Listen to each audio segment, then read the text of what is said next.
They'll eventually say something. Just use profanity. I don't know if I pick it up. That's right. Hello? Hello. Hello? Hello. Hi, we're all here in San Jose.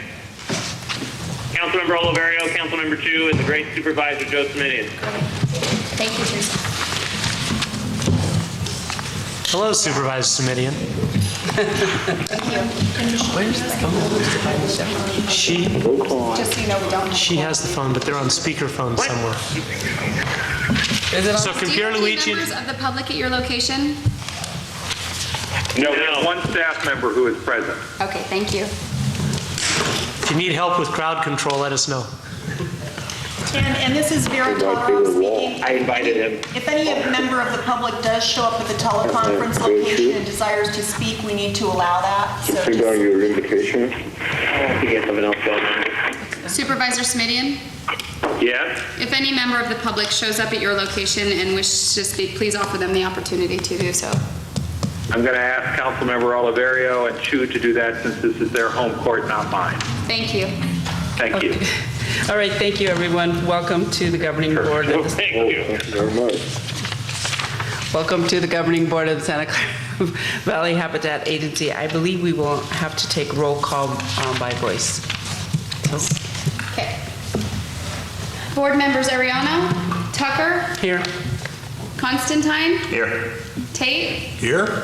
Herrera, Oliverio, Steve. Chu, Here. Wasserman, Here.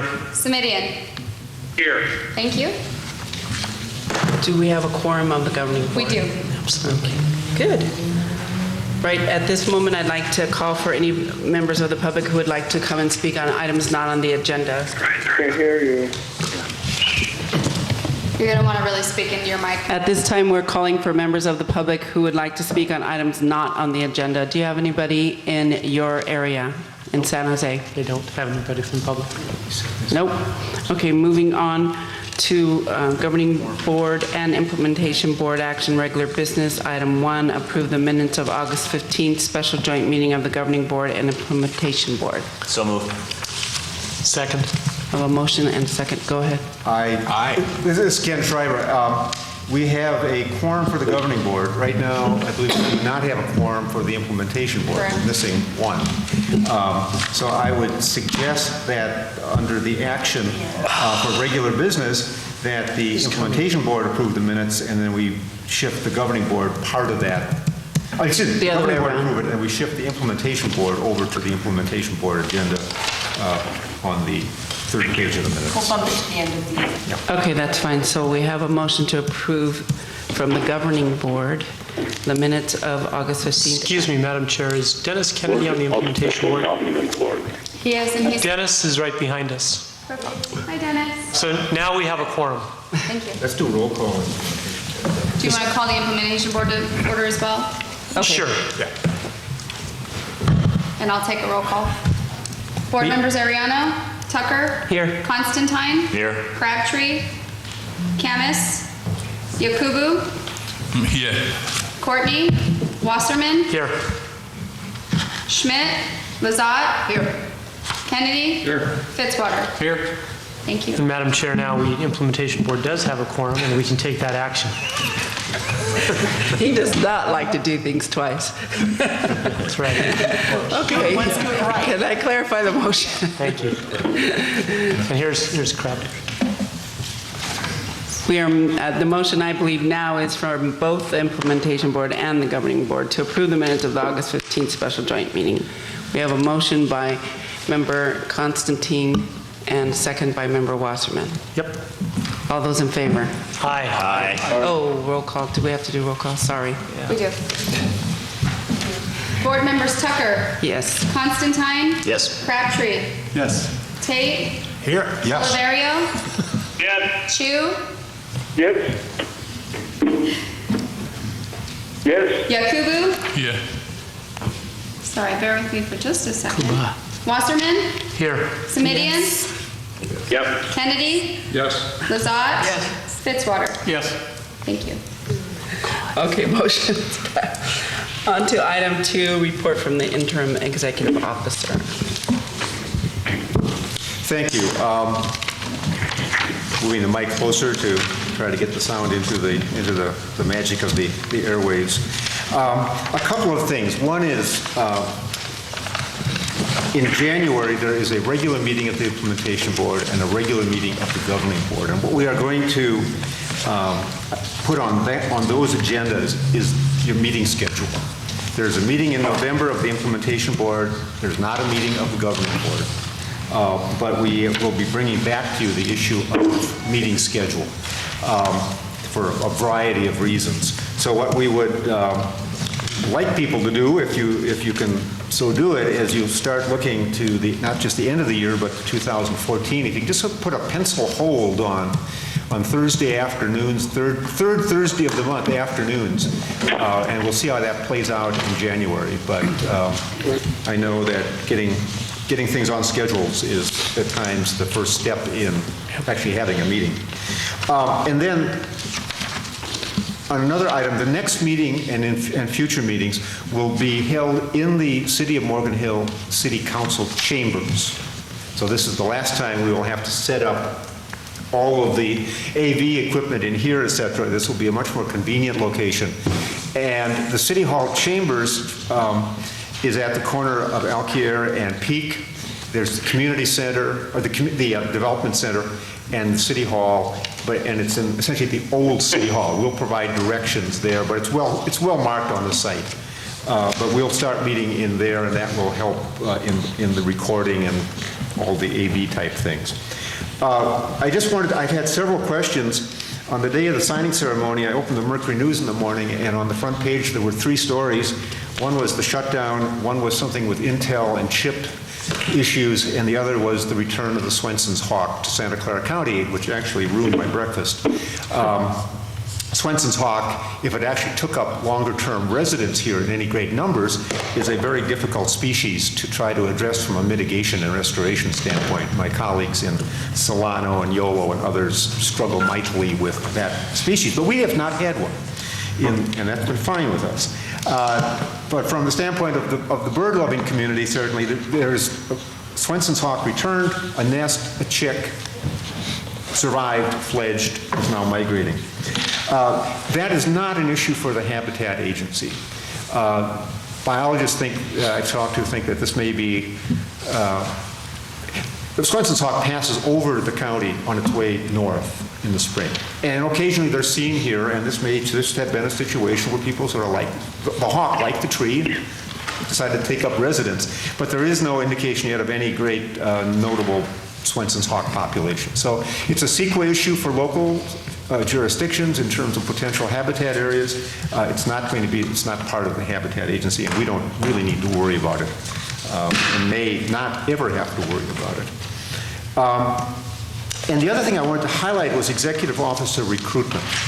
The RFQ for a recruitment firm, commonly called a headhunter, is out and being reviewed by a number of firms that have contacted me and said, we're very interested and we'll get back to you. That RFQ responses will be coming in on November the 14th. We have an executive officer committee of the Implementation Board, of whom I believe we have one member here, Supervisor Wasserman. So I will, maybe after the meeting we can talk briefly, but we'll need to start moving towards setting up some discussions of that committee. My hope is certainly that the committee actually will interview the final firms, make a recommendation on which firm to go with. I think this is a matter of comfort, probably as much as almost anything, with the people involved, since these firms all should have good resources. But I'll talk to you afterwards, and then I'll start coordinating in terms of getting that process moving. My objective is to get out. Well, that's one of it. Yes, I keep using interim. And I reassure my wife that I'm using the word interim. But my objective in the near term is that if the RFQs come in November, to bring to the Implementation Board as part of the November agenda, since by that point we will have a price range, a request to delegate to me the authority to sign a contract not to exceed. You've done that in other areas. and then working with Vera to have the selection made by the Executive Officer Committee, and that we would move to have a contract in place by December 20th. That is essentially the date before things really start to shut down for the holidays. So that by the time we're in January, they're under contract, on board, ready to go, and that we can keep that process moving as we get into 2014. And let me ask Vera for just a minute. Vera is completing an agreement with a firm to assist on issues related to compensation and structuring of the position. So Basically, it's to give you an overview, for example, of, I think obviously someone will come in on contract, whether it be in-house or, temporarily like or however you want to structure that. But it comes in when you have the discussion of what type of benefits do you want to provide. Do you want to provide, for example, typical public agency benefits or not? What are your options? And what kind of options can you go with? And so I'm attempting to have someone give you a good overview of what those options would be for you to consider. And it would likely happen next year sometime, or could even happen after the executive officer is hired, with the understanding that they're to put together a certain package while they're here that can also be used with other employees in the future if we need to hire other employees. So, that would be up to you to decide, but it'll give you sort of a menu of options. And that'll be given to the board confidentially. Okay, is that your final? yes. Are you done? So in other words, the executive officer process is moving, and we want to keep pushing it fairly hard as we head toward the end of the year. Well, does anyone appreciate have any questions? Because I have a question, I'm sorry. Oh, I was just saying I appreciate the fact that Ken is motivated. Thank you. The question I have is about, if I understand you correctly, you're asking to then be given the right to make the offer, but are you also anticipating What doing I all the believe the interviews? recommendation will be in November is that the implementation board provide me the authority to sign an agreement based on the recommendation of the Executive Officer Committee, Okay. up to a maximum of a certain dollar amount. No, I'm not going to make the selection. Well, I mean, are we going to show up in January and have someone we may not even know? Since we're working with this person. Yeah, well, I think if others want to join the interview. This is the firm, Ken. Excuse me? This is to approve the headhunting firm. Yeah. Oh, yeah, no, it's not. Ken will not be gone in January. I will not be gone in January. It's to approve which firm to... No. No problem then. Okay, I was totally going down the wrong road. Certainly, my sense is, and let me just clarify that point, is that in actually selecting an executive officer, you will need to put together, and I think it's everybody who's participating in this process, put together an interview process. And I can imagine certainly board members will be involved. There may be opportunities. It's not unusual to have members of advisory committees and others involved. So there will be a full, probably a long process to do that. Okay, no problem. Thank you. We have no action on this if there are no other questions. We will move on to item 3, approval of the minutes for September 19th from the governing board. So moved. Second. We have a motion to approve and a second, and roll call, please. Board members Tucker? Yes. Constantine? Yes. Tate? Yes. Oliverio? Here. Chu?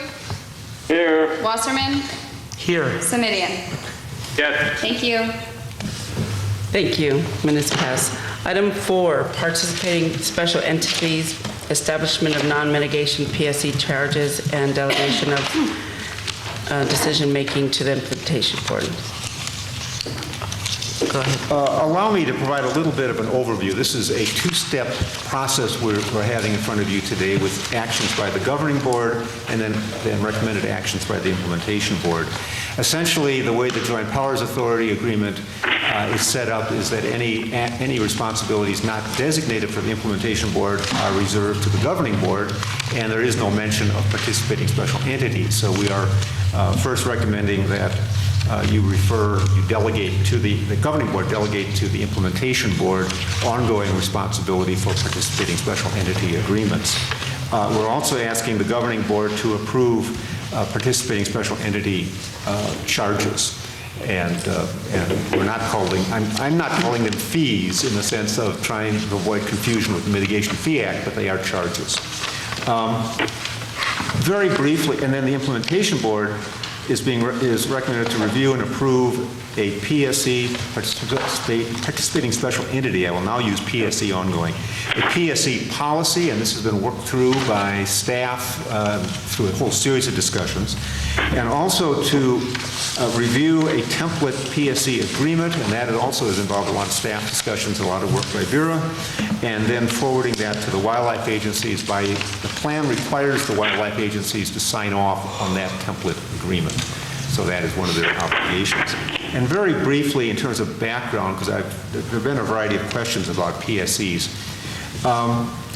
First, they are government agencies and regulated utilities that are not subject to local land use authority. So they can't go to Gilroy or Morgan Hill or San Jose or the county and get a permit to build something. They are on their own in that regard, and when they need endangered species coverage, they're also on their own. They're not part of the habitat plan, although we anticipated in the plan that there would be PSEs. They're built into the budget, and that there would be this whole process. It all comes out of the habitat plan. And it's a discretionary action. Every PSE approval is a yes or no decision by ultimately by the implementation board. So it's totally discretionary, and that's very clear. The amount of covered activity, if Caltrans comes in for a safety improvement and they're going to use, 1.3 acres of land is going to have to be converted from natural to road something or another. That acreage counts against the entire habitat plan's total limit of covered activity and total limit of take. That will be monitored over time. I don't anticipate large projects coming in this regard, although it could happen. But generally, but that amount of authorization will be monitored on an annual basis. It'll be in the annual report. So we want to be very sensitive off in the future in terms of whether it is cumulatively accounting for a lot. And I don't quite know what a lot is, but we'll know it. You'll know it when you see it. But that's not where we're at now, and we don't anticipate being there probably for a long, long time. From my standpoint, there are some real benefits for the PSEs. The plan calls out certainly that they will provide some revenue to the Habitat Agency. I think that's important. That's nice.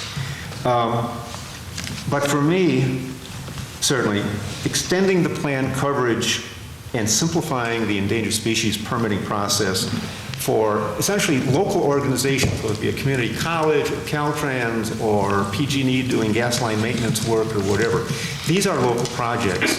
And the ones that certainly have come to me inquiring about this, I would say all are providing some type of public benefit. And that's not a finding in approving a PSE, but I think it's the reality that these are projects that benefit the community. We want safer roads. Gavilan College has a water tank that needs to be repaired. It's a little scary in terms of its condition, and without the habitat plan, they face a long, torturous process of trying to get approval for those types of things. So that's what you'll expect. Is what I expect you'll see are small projects that overall provide benefits to the community and can use the habitat plan to simplify their life and actually move projects online at a faster pace. So I think there are some real win-wins in this. And again, if something is excessively large, objectionable, weird, or whatever, there's always a simple response. No. Period. End of discussion. And there is in the language, an appeal process. If the executive officer says, no, this is just not going to go, and they want to come and talk to the implementation board, that's fine. They can come and talk to the implementation board, and you'd have a staff recommendation to say, no, this is not appropriate. and you're the ultimate decision maker, so that's where it should logically rest.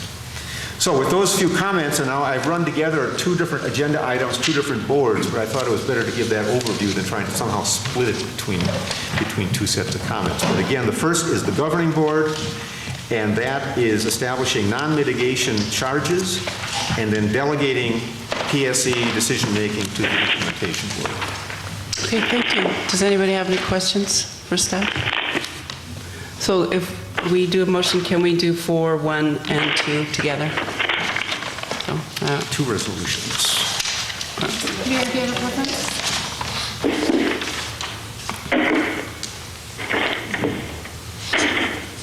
I believe you should probably do one separately and 2 separately. Okay. So be 4.1 and 4.2 Okay. separately. Waiting for a motion for item 4.1, adopt resolution establishing non-mitigation charges for the PSE agreements. So moved. Second. We have a motion and a second. Roll call, please. Board members Tucker? Yes. Constantine? Yes. Tate? Yes. Oliverio? Here. Chu? Yes. Wasserman? I'm sorry. Simidian? Here. What? Yes. For God's sakes, anybody know? Thank you. For the Motion record, passes. can we also establish that here means yes? Are we in agreement? Yes, we're in agreement. Thank you. All right. I'll entertain a motion for item 4.2. Easily confused down there. Move approval of 4.2. Second. Thank you. Roll call, please.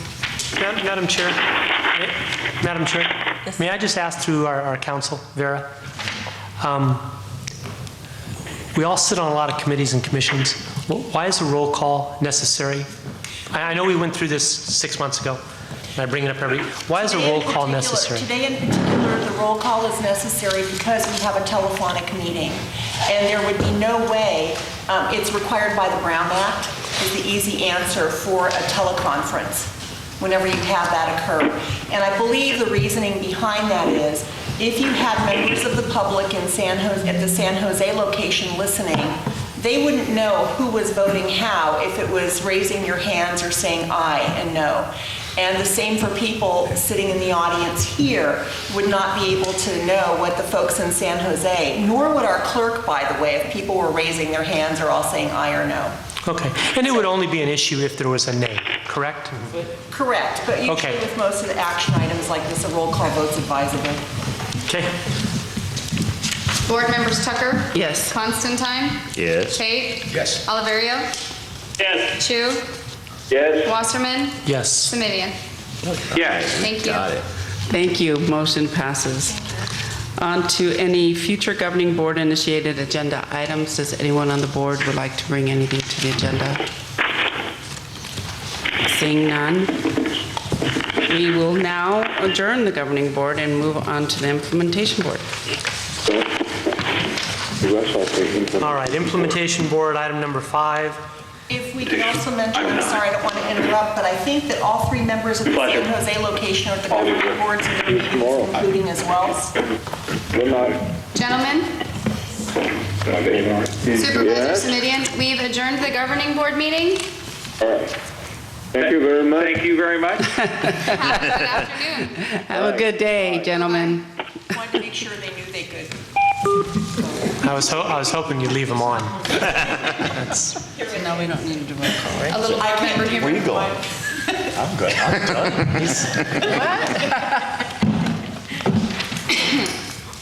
so, we did a roll call earlier, correct? Yes. We did, okay. So we are now on item number 5. Motion made, do I hear a second? Second. Second, any discussion? Anybody from the public? No and no, and you want a roll call? Now, we have no one on the phone, Vera? No. Okay, so do you need a roll call again? Or can I say all in favor, say aye? It would be better if you did a roll call. Of course. Roll call, please. She doesn't really want one. She just knows it bugs you. Board members Tucker? Yes. Constantine? Yes. Crabtree? Yes. Yakubu? Abstain. And he's Wasserman? Yakuba. Wasserman is yes. Lazat? Yes. Kennedy? Yes. Fitzwater? Yes. Thank you. So moved. Item number 6, the subject matter is participation in special entities, PSE's adoption of policy and approval of a template agreement. Ken? Just in addition to my comments from before, which are Yep. the primary ones, Vera and I met with staff and council for the Open Space Authority, went through this. There are two, and we incorporated a couple of changes that Vera can discuss in more detail if the board wishes. What I wanted to highlight, though, is that there are two organizations that are unusual in the sense of the PSE process. Well, one, it's the Open Space Authority. Santa Clara County Parks and Recreation, by including in the plan, its lands can be used, the value of them, to offset county fees for some of the county fees for the habitat plan, not wetlands. But that's the county. The Open Space Authority is not a permittee, so they have to be a PSE.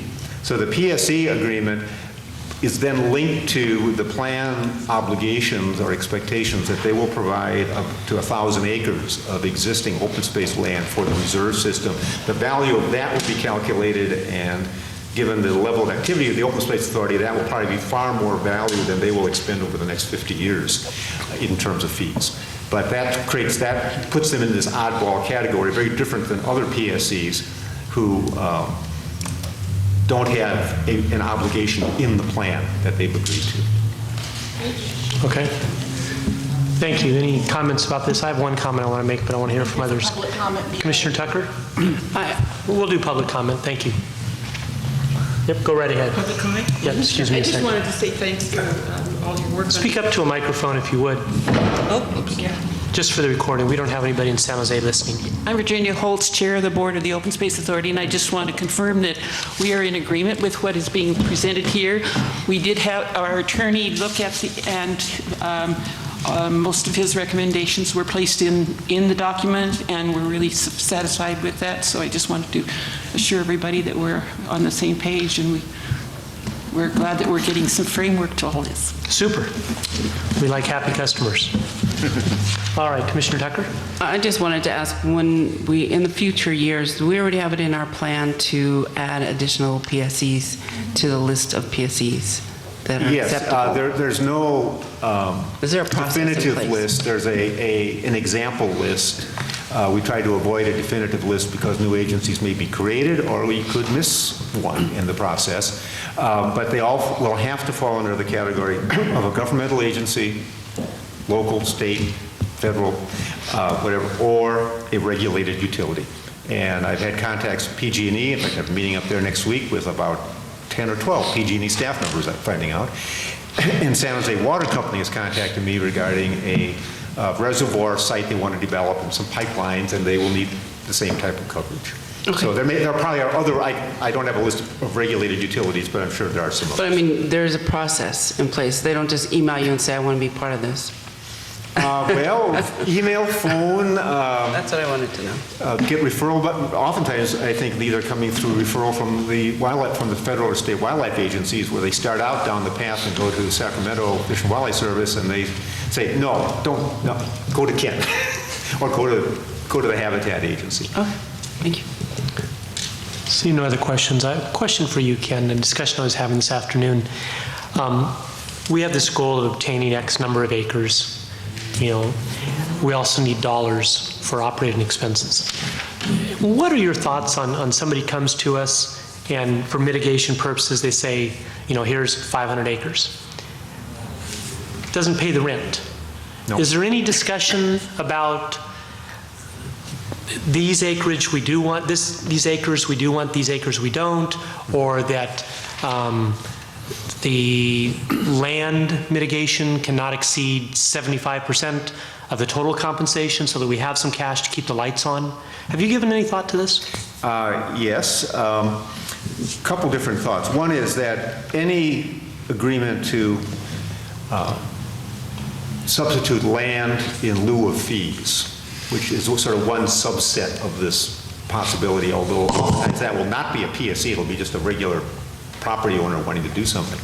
But any effort to use land in lieu has to meet a series of findings. And right at the top of the list is consistency with the habitat plans, conservation strategies, et cetera. It has to be approved by the wildlife agencies. And the credit given in the land in lieu process, the total credit given does not include the portion of fees for land management and maintenance. So if you had a fee of $100,000, and I've not yet calculated, but it's in the Nexus study actually, but there's likely to be maybe 25% of that would have to be paid in any event. You couldn't offset the land in lieu, the land for that, because of exactly your concern, but you get land, but you don't have any money to manage it. Commissioners, what I was concerned about was you can be land rich and cash poor. I know some senior citizens that have 100% equity in their home and they're having trouble paying PG&E. So it all depends on your situation. And we do have a goal of obtaining X number of acres of open space with endangered species and da-da-da-da-da-da. But we also need to pay for the management and ongoing operations that were there. And when I was reading Section D2 and especially Section D7, and I look at the land in lieu and the land in lieu and the land in lieu, I just wanted to make sure, Ken, that we had something in there. And that 25% number is a good number. And that's an estimate off the top of my head. I understand. And when I said 75% land and 25%, that was an estimate as well. But at a certain point, if people just kept giving us land, we'd run out of cash. If they kept giving us cash is always okay, because we can use cash to buy land. So I just wanted to make sure, as we're moving forward, somebody says, I want to develop this, and here I'll give you these 290 acres as my HCA fee. We say, thank you very much, and we do. And then our executive director says, I haven't gotten paid this month. So I just want to make sure, and our attorney. Oh, you were asking a question? I'm sorry. I wanted to just add something. I'm an auctioneer, so when I saw your hand go up, I was going to take your 400. All right. When we were formulating this policy and the agreement that went with it, one of the comments from the Open Space Authority is that they wanted us to include the land in lieu possibility in here because that was their situation more than other PSEs. So there's a bit of a chicken and an egg going on here, and the PSE policy is going before you before a land in lieu policy will be. So in the next couple, 2-3 months, you will probably be reviewing and potentially adopting a land in lieu policy that really is directed toward that land and that habitat that needs to be conserved under the plan, with a real focus toward that. And one of the focuses that I think everyone is very concerned about is not taking people's junk properties as land in lieu either. And so there's a balancing act that we need to somehow finesse in that policy. And so you'll be getting a policy that's like this for land in lieu, and also a proposed sort of a template agreement for land in lieu, that needs to comply with that policy as well. Super, thank you. That was included as a result of OSA's comments primarily. Thank you. And one other piece of information on this, and that's the East Contra Costa experience, where their plan was approved in early 2007, just as the economy went down the elevator shaft. They have had very little fee revenue, just barely enough to keep the doors open and going. They've been very successful with grants and other programs to acquire land. So they may be 100 times ahead of their stay ahead. You have to balance impacts, and they may be 100 times ahead. They've acquired so much land. The wildlife agencies have been very understanding, and they basically have said the most important thing is to acquire land, and if that means you don't have money to do anything else but to repair the fencing and lease it for 5 years, that's okay, go ahead. The land won't go away, and we'll get to the more detailed management issue as funding unfolds in the next years. And they are only now doing their first site-specific land management plan. And they started in January 2007. So there is some willingness by the wildlife agencies to recognize the reality of cash flow. Thank you. Any further discussion? I just want to kind of follow up on that and get a better understanding. Are we positioning ourselves so that we'll never be put in a position where we'll have this land and because we need cash that we'd have to start selling it? In other words, selling our habitat that we've conserved over the years, are we going to be protecting ourselves against ever having to do that? Eventually, well, two parts of the answer. One is that any acquisition of land, whether it be by a grant or through a in lieu agreement or whatever, needs to be approved by the wildlife agencies. They have that approval role in the plan. So they have to bless it, that it's appropriate for the plan, it's good land, it's valuable, et cetera. That land will move over time to have a in perpetuity conservation easement that will lock it in place. I can't think of a situation where the agency would ever be in a situation of having to sell land. I mean, the wildlife agencies, I can't imagine them approving the sale of land, and they would have to approve it. Because for them, land is the most important thing. You get the land, and even if you can't do much with it for a while, as long as you've got the land, you can move ahead on the conservation aspects. If you lose the land, then you don't have any choice anymore. So I can't imagine them approving the sale of land. And certainly the folks we've been dealing with these last years, I think would be extremely vehement about that point. So I don't think, I don't think that's going to be right. Thank you for the clarification. Thank you. I think it was Will Rogers said, buy land, they don't make it anymore. That's very true. Anybody else? I do. Yes. I noticed in here, one of the conditions for the PSC was a letter written by the wildlife agencies. One of the issues we've all talked about in past years was their timing is, I mean, sometimes it could take months and months. So have you talked with them at all by putting this in here? Are you going to hold up anybody? Because it might take them months to get something in writing from the wildlife agency. We built the template on the East Contra Costa template, which has been approved by both state and federal agencies. So we are in a good position in that regard, and the changes we've made are clearly driven by our plan and specific situations here. This was an agenda item for a meeting that was supposed to occur a week and a half ago, but courtesy of the federal shutdown, it didn't occur. We will be rescheduling that meeting with Fish and Wildlife Service and both federal and state. But they also understand this needs to move along. So I don't see this getting lost into their I'm just hoping you can get an agreement with them. Process. Okay. Yeah, and I was trying to find this really quickly, but I believe it's within the plan that that it's a requirement of the plan and also the implementing agreement that we have. I was kind of leafing through it, so the latter may not be true, but I believe it's in here. I thought when I was writing it. It is, that's where I read it. It's in the plan, but still I'm hesitant because of them. I mean, not really. I just would like you to have a conversation. Well, and that one of the advantages of having Open Space Authority be the first entity coming out of this is the wildlife agencies have a great deal of investment in the Open Space Authority being a part of this process. So that's the other card that I can play is you really don't want to hold up the Open Space Authority, do you? And the answer will be no, we don't want to hold up the Open Space Authority.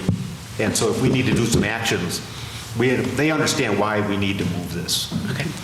And Ken, just so you heard board to executive director from Commissioner Tucker about having that conversation is during all these years, especially the last 3, we've made promises to the community about time is money, expediting the plan, et cetera.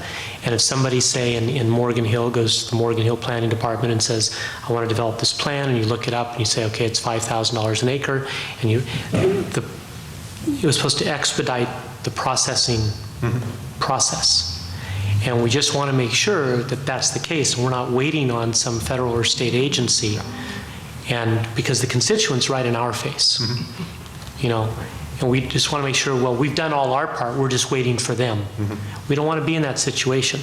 We agreed to take local control with these partners in return for this promise of these lands and protection of species. So I just wanted you to hear, and I'm just speaking as chair, commissioner has said to executive director. So please make a note of that. That is very good for me to be able to refer to that. And I've been also telling potential PSCs, personally, my objective is to try to get these agreements in place to be usable through the 2014 construction season. Yep. Right now, I mean, they're shutting down, but they want to get going, and I want to help them get going. Sure. Super. Thank you. Thank you. All right, any other comments? None at all. We've got the actions to adopt a resolution. Do I have a motion? So moved. Thank you. And a second? Further discussion? None? And I believe we can just say, all in favor? Aye. Opposed? Passes unanimously. Vera is saying no. When he said opposed, I said nothing. Are we okay? You're fine. Okay, thank you. That was 6. There is no 7. Our next meeting, November the 21st. and that was of both bodies, right, Ken? No, that is the That's implementation. just implementation? That's the implementation board. Governing board can stay home. Governing board's off for the year then. They're off for the year. I might add personally to thanks. I mean, we've met now 6 straight months, and Yes, we have. want to move back. We want to move to the point of not having to meet every single month. Yes, we do. But what we've been doing, which has been critical, is moving through a whole bunch of startup requirements and tasks, and we're getting through that list. So I think hopefully better days are ahead in 2014 in terms of meeting schedule. But again, we'll talk about meeting schedule in January. Thank you. We appreciate that. Yes, If I Vera? may, just a cautionary note for the governing board members that are still here. I don't expect that we will need to, but remember that we do have a lawsuit against the agency and the local partners by YCS, and if we need to call a closed session, we may need to do that. And so I'm just cautioning that. We've been in some discussions with them, and I don't foresee anything, but if something breaks, I may need to talk to you. Super. Okay. Yeah, I don't foresee either. Thank you. Yes, Commissioner Tucker. Thank you very much for all the, the reporting and the package to both of you. What I would like to see though in the future, as we get going, obviously not right now, but is you just got through telling us that there were several people contacting you. I would like to have visibility of, in the future, of what's on the plate for you. As far as you're dealing with, 10 different applications in a broader sense, not detailed, but you're dealing with so many applications, you have this, you have that. So sort of like a monthly review or something. And as chair of the governing board, did you want to wish happy holidays? Did you happy New Year? Something at all? 'Cause Enjoy your time off. There you go. Board members. Meeting adjourned. It'll be good to not have to share this. It's all on you. There it is. Yep. You're over there trying to get me in trouble. I just see the look on your face and I go, I know she doesn't like that. You could tell. Thank you for coming all the way down here. Yes. I can just have you sign this?